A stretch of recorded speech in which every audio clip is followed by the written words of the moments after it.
sân nào chăm chắc chăm cho ấy phong nhưng nàng nào ba một tay khác nọ hai tay khác nọ ê coi sân đâu coi sân đâu coi sân chị ơi coi thằng này coi thằng này coi thằng nó hai ba một tay khác một ạ ê coi sân mới kìa ơi coi sân ạ rồi thôi cắt cắt được tròn nhé thì chặt tích cắt sẽ được thọ cắt lường hàng coi sân tơ kìa ơi coi xem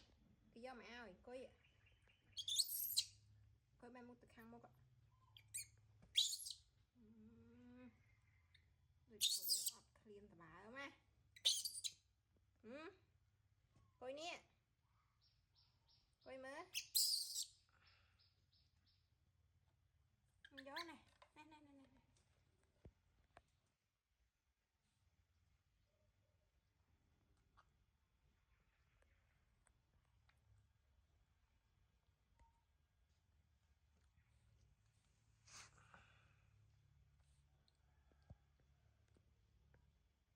này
theo chụp bên đây à.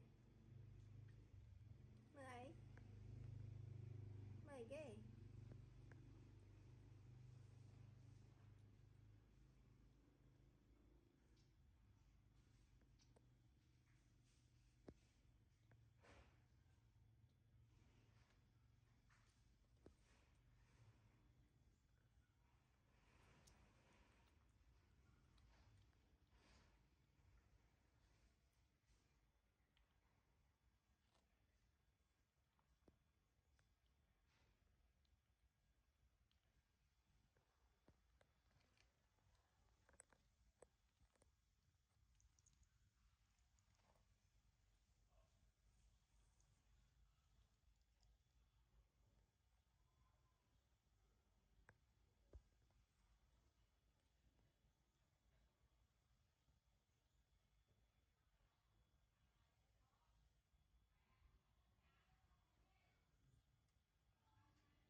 Chắp các bạn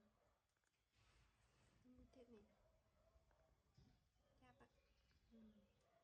chắp đặt mua đó là mua đâu.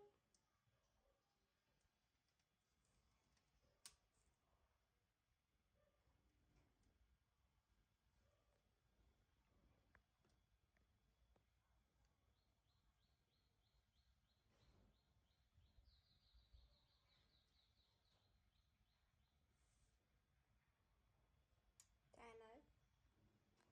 thì tầm muối chìm ở không